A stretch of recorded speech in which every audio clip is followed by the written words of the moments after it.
பாய விரிச்சா பால்கோவா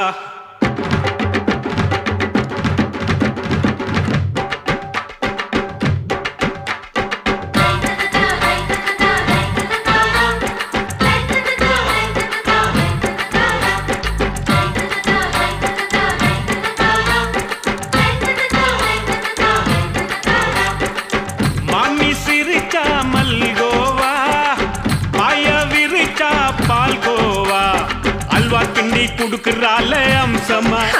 நான் விவரம் தெரிஞ்ச ஆளு தான்னு தெரியுமா அல்வா கிண்டி குடுக்குறால அம்சமா நான் விவரம் தெரிஞ்ச ஆளு தான்னு தெரியுமா உங்க அக்கா மக புதுசு அவ போட்டு இருக்கா பிளவுஸ் இது ஊருக்குள்ள மவுசு உங்க நெஞ்சுக்குள்ள ஹவுஸ்